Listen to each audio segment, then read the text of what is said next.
여러분, 우주의 최초의 시인이 누군지 아십니까? 누구라고요? 네, 맞습니다. 하나님이십니다. 하나님이 인류에게 하나님의 말씀을 기록으로 남겨 선물로 주셨을 BC 3000년 이전의 세계에는 문자가 있었다 할지라도 그렇게 단어가 많지 않았습니다. 우리가 논술을 하거나 과학을 하거나 설명문이나 논설문을 만들 때는 로고스적인 이것과 저것을 분별하는 이원론적인 사고에서 많은 단어를 사용해야 하지만 미토스, 로고스라는 그런 문장이 생기기 전에 미토스의 세계, 신화의 세계에서는 작은 단어를 가지고도 자기들의 뜻을 마음껏 서로가 소통하는데 불편함이 없었습니다. 마찬가지로 모세에게 이 말씀을 처음으로 기록시켰을 때 이 창세기의 과정 속에는 사실 히브리어라는 그 언어가 있었지만 단어가 몇 개 없었지요.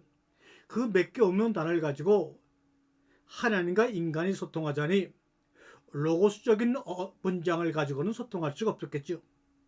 시인들은 작은 몇 개의 단어, 짧은 두 줄, 세 줄을 가지고도 만물을 표현해낼 수 있는 것입니다. 시라고 하는 것은 한문을 풀어가면 말씀 한자, 언어를 가지고 말씀을 가지고 신전을 만들어가는 사람들입니다.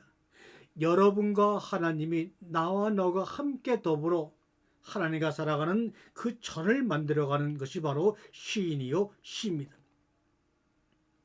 그러므로 창세기 1장 1절에 태초에 하나님이 천지를 만드셨다 할 때 이 문장도 논술적인 문장으로 보면 되지 아니하고 이 7개의 단어로 이루어진 이 문장을 의문문으로 볼 수 있는 시인의 눈이 열려야 됩니다. 태초에 베레시티, 한마음, 처음처럼 다양하게 해석해낼 수가 있지. 왜요? 시의 첫 구절이기 때문에 그렇습니다. 그러면 오늘 제목은 베레시티, 처음처럼, 태초에 라는 제목인데 처음처럼과 석가 불식이라는 제목을 붙여서 함께 이야기를 풀어가고자 합니다. 석가 불식, 이 석가 불식이 무엇인지는 잠시 후에 말씀을 드리죠. 물론 이미 사자성어이기 때문에 알고 계신 분도 계실 것이라 압니다. 나목이 모든 잎사귀가 떨어진 벌거숭이 나무를 나목이라고 하죠. 나목이 잎사귀를 떨고 자신을 냉정하게 직시하는 성찰의 자세가 석가 불식의 진정한 의미입니다. 나무도 자기가 그렇게 가을 동안 여름 동안 풍성하게 달렸던 모든 열매와 잎사귀를 떨궈내지만 나무 자신의 진정한 모습을 성찰할 수가 있습니다. 인간들도 마찬가지죠. 우리 인간들은 자기 육신의 몸에 너무나 많은 것을 거쳐서 그 걸치고 있는 모든 것을 가지고 자기를 보려니 평생을 가도 자기 자신을 냉정하게 직시하는 성찰의 시간을 맞이하지 못합니다. 이 석과 불식이라는 말의 의미는 불식, 먹지 않는다 이런 말이죠. 석과, 다시 말하면 씨, 과실을 먹지 않고 땅에 묻는 것을 말합니다. 내년에 과실을 열매를 추수하기 위해서 남겨두었다가 땅에 묻혀서 뿌리를 내리고 싹이 나게 해서 후년에 새로운 열매를 얻기 위해 석가 불식한다고 합니다. 씨 과실을 먹지 않고 땅에 묻는 것, 이것이 처음처럼이라는 의미와 어떤 연결이 있을까? 오늘 한번 창세기 1장 1절을 통하여 더듬어 봅니다. 개인적인 어려움이든 한사의 어려움이든 역경을 이기는 자세에 관한 한 크게 틀리지 않습니다. 따라서 처음처럼 베레스라는 뜻과 석가 불식의 의미가 다르지 않고 그 사이에 자리 잡고 있는 성경의 모든 글들도 이러한 주제에서 크게 벗어나지 않는 이야기들이라는 것을 저는 알게 되었습니다. 처음으로 태초에 베레시티, 이 글을 가지고 짤막하게 처음에 태초에 라는 성경 첫 구절의 의미를 풀어보려고 합니다. 처음으로 태초에 하늘을 만나는 어린 새처럼, 처음으로 땅을 밟는 새싹처럼 우리는 하루가 저무는 겨울 저녁에도 마치 아이처럼, 새봄처럼 언제나 새날을 시작하고 있습니다. 우리가 산다고 하는 것은 수많은 처음을 만들어 가는 시작입니다. 이게 삶입니다. 여러분이 해변가 가보게도 해변가에 많은 자갈이 있습니다. 그 자갈은 어떻게 만들어지나요? 해변의 아름다운 그 조약들도 파도 속에서 서로 대화하며 부딪히며 다듬어져서 우리에게 그렇게 아름다운 조약돌로 선을 보이는 것 아닐까요? 우리가 사자성어에 당무유용이라는 말이 있습니다. 도공이 진흙을 이겨서 그릇을 만들지만 그 그릇은 그 속이 비어 있음으로 해서 무기 때문에 그릇으로서의 쓰임이 생기는 겁니다. 많은 사람들이 창조를 무에서 유로 만들어지는 것이 창조라고 합니다. 그러나 그것은 반은 맞고 반은 틀린 것입니다. 그분들이 말하는 무라고 하는 것은 아무것도 없다는 것을 재료를 의미하지만 실제로는 진흙을 이겨서 그릇을 만들지만 그 그릇의 속이 비어있음으로 할 때 그 비어있음에서 유가 담겨지는 것입니다. 유라고 하는 것이 눈에 보이는 것이 이로운 것은 무가 비어있는 것이 쓰임이 되기 때문입니다. 그래서 당무유용이라고 하는 것입니다. 찻잔 한 개를 고르는 우리의 마음을 반성하게 하지요. 우리가 주목하는 것은 모양이나 무늬 등 그것에 눈에 보이는 유에 한정되어 있을 뿐 그 비어있음에 무의 생각이 미치는 경우는 참으로 드물죠. 이 시대를 살아가다 보니 특별히 현대 문명 가운데 아날로그에서 디지털로 넘어온 시대 가운데서 세상을 바라보니 여러분과 내가 누구인지를 잊게 하고 잠재우는 수많은 체면 문화가 곳곳에 도사리고 있는 것을 여러분 아시는지요? 수많은 체면 문화가 도사리고 있기 때문에 우리는 하늘의 사람임에도 불구하고 하늘을 향하여 비상하지 못합니다. 땅속 깊이 스스로 파묻혀버리고 맙니다. 그렇다고 생명의 씨앗이 있어서 싹이 나는 것도 아니에요. 높이 나는 새는 몸을 가볍게 하기 위하여 많은 것을 버립니다. 심지어 새는 뼛속까지 비워야 합니다. 그것을 골공이라고 합니다. 무심히 하늘을 나는 새 한 마리가 가르쳐주는 교훈의 이야기입니다. 오늘 저녁에 일몰에서 내일 아침에 일출을 읽는 마음이 지성이요 신앙이요 믿음입니다. 저녁에 일몰에서 내일 아침에 일출에게까지 그 안에 담겨있는 어둠, 혼돈과 공허와 기쁨을 읽어낼 수 있는 마음이 믿음이요 신앙이요 하나님과의 소통입니다. 여러분도 느끼지만은 진리는 간대였고 진리들만 남많은 세상이 되고 말았습니다. 사랑이라고 하는 거, 아가페라고 하는 거, 사랑의 가장 확실한 방법은 함께 두 손을 잡고 같은 것을 바라며 걸어가는 겁니다. 믿는 것은 사랑이 아닙니다. 믿음의 사람이 모인 곳일수록 사랑이 강팍해지고 사랑의 감정을 느낄 수가 없습니다.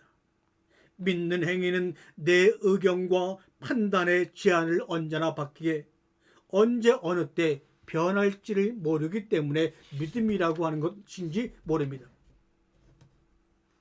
우리는 살면서 누구든지 아픈 기억, 트라우마를 가지고 있습니다. 그러나 아픈 기억을 잊어버리는 것은 지혜입니다. 그러나 아픈 기억을 대면하는 것은 용기입니다. 그러므로 인생을 살아갈 때는 지혜와 용기가 늘 쌍두마차가 되어서 함께 앞을 향해 나가야 합니다. 세상에 보면 변방으로 밀려나가 사는 사람이 있는 것 같고 중심에서 떵떵거리며 사는 사람이 있는 것 같습니다. 그러나 여러분, 주님이 말씀하고 있지요. 성을 쌓는 자는 망하고 길을 떠나는 자는 흥하리라. 가인의 자손들은 에덴 동쪽으로 가서 에노성을 쌓아서 망했지만 하나님의 부르심을 받은 아브라함은 갈 바를 알지 못하고 길을 떠나서 결국은 흥하고 예수 그리스도를 태어나게 하는 족보의 줄기가 되지 않았습니까? 창조라고 하는 것, 발화라고 하는 것은 늘 변방에서 이루어집니다. 중심부는 지키는 것에 급급할 뿐입니다. 변방이 창조의 공간입니다. 그러나 여러분이 서 있는 그 변방이 창조 공간이 되기 위해서는 결정적인 전제가 있습니다. 그것은 뭐냐? 중심부에 대한 컴플렉스 트라우마가 없어야 합니다. 컴플렉스가 청산되지 않는 변방은 오히려 중심보다 더욱더 완고한 교조의 아성이 될 뿐입니다.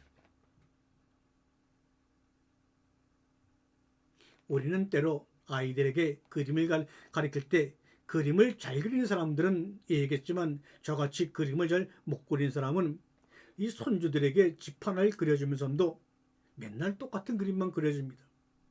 그런데 오랫동안 목수일을 해온 노인 목수가 그리는 그 집의 설계들을 보니까 저와는 정반대로 그림을 그리고 있었습니다. 집 그리는 순서가 판이하게 틀렸습니다. 지붕부터 그리는 우리들의 순서와는 반대였습니다. 먼저 노인 목수는 땅에 추춧돌을 박고 그런 다음에 기둥을 그리고 그 다음에 도리를 그리고 들보, 석가래 그리고 맨 마지막에 지붕을 그렸습니다. 그가 집을 그리는 순서는 집을 지어가는 순서입니다.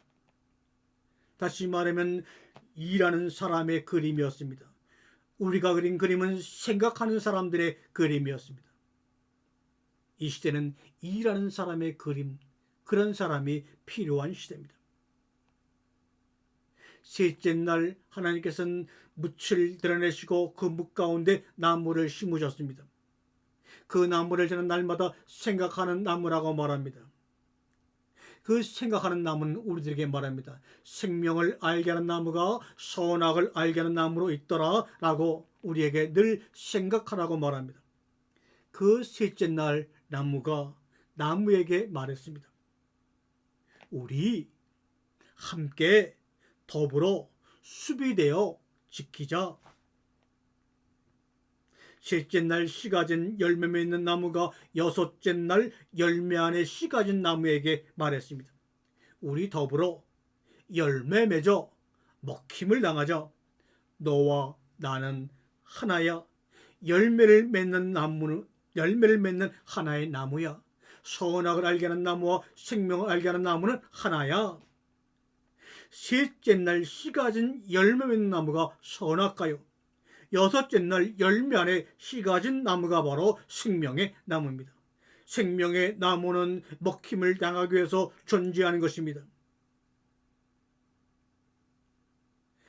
씨가 진 열매 맺는 세 번째 나무와 여섯 번째 날에 열매 안에 씨가 진 나무, 이 사이에 씨의 죽음이 있었기에 여섯째 날 나무는 자기와 별개의 나무인 줄 알고 있었습니다.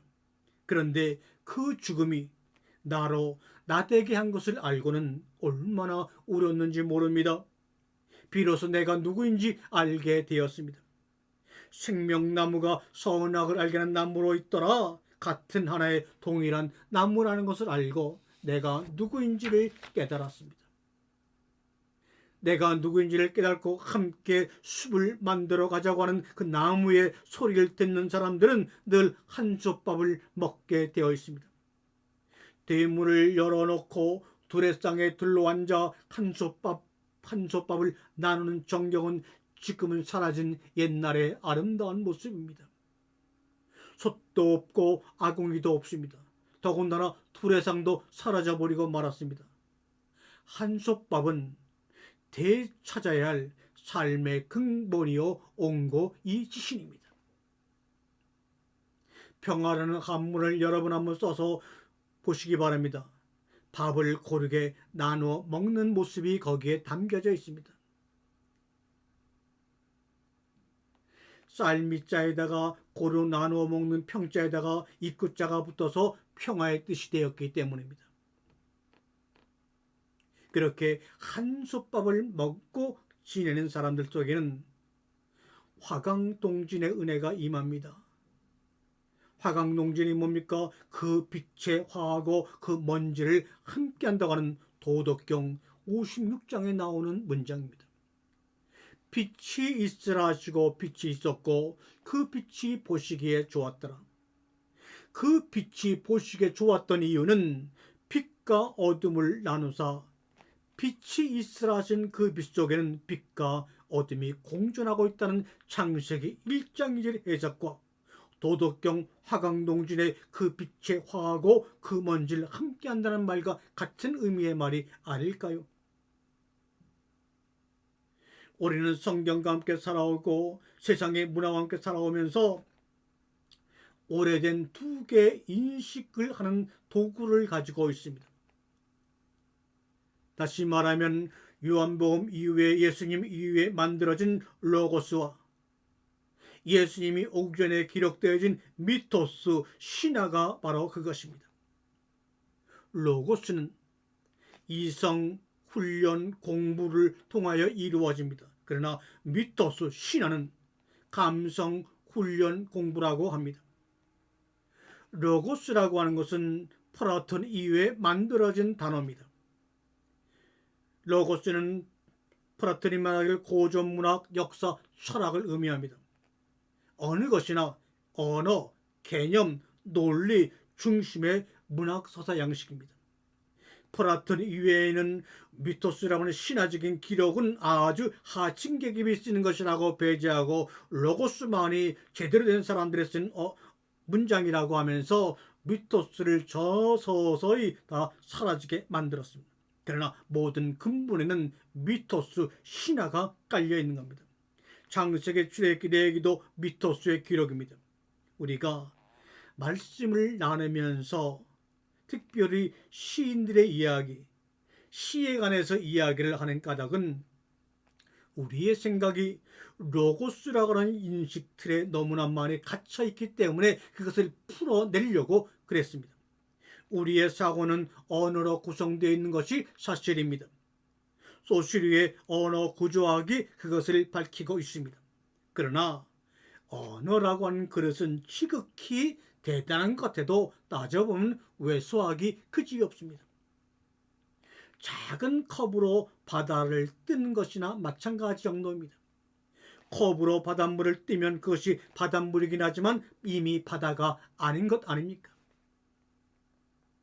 그러므로 로고스의 틀을 깨고 미토스의 신적인 시인적인 시의 그런 감성을 가지고 하나님의 말씀을 읽기 위해서 성경을 공부하고 읽고 할 때는 그 성경은 바로 여러분에게 망치의 기능을 해야 됩니다. 갇혀있는 여러분의 생각의 틀과 믿음을 깨뜨리고 부셔버리는 겁니다. 그럴 때 여러분의 삶 가운데 사람이 읽혀지고 사람이 보여지는 겁니다. 삶은 사람으로 읽어도 좋고 삶으로 읽어도 좋다고 말씀을 드렸습니다. 국어사전에 나와 있습니다. 사람의 준말이 삶이기 때문입니다. 우리의 삶은 너와 나의 만남입니다. 사람과 사람과의 만남입니다. 좋은 사람 만나고 스스로 좋은 사람 되는 것이 나의 삶과 우리 모두의 삶을 아름답게 만들어가는 일입니다. 결론을 내립니다. 석과 불식은 시과실은 먹지 않는다는 뜻이라고 말씀을 드렸어요. 이것은 시과실은 먹히지 않는다는 뜻으로도 읽힐 것입니다. 시과실은 먹지 않는다. 너희가 선악을 알게 하는 나무를 먹게 되면 죽고 죽으리라는 말과 같습니다. 또한 시과실은 먹히지 않는다는 것은 먹고 먹어야 산다는 예수님의 유언과 같은 말입니다. 다시 말하면 석과 불식, 시과실은 먹지 않는다, 시과실은 먹히지 않는다는 것은 우리들에게 주어지는 희망의 언어입니다. 무성한 잎사귀 죄다 떨구고 겨울의 입구에서 앙상한 나목으로 서 있는 감나무는 비극의 표상입니다. 그러나 그 가지 끝에서 빛나는 빨간 감 한 개는 희망입니다. 그 속의 씨가 이듬해 봄의 새싹이 되고 땅을 밟고 일어서기 때문입니다. 그 봄을 위하여 나무는 잎사귀를 떨구어 뿌리를 거름하고 있습니다. 아멘.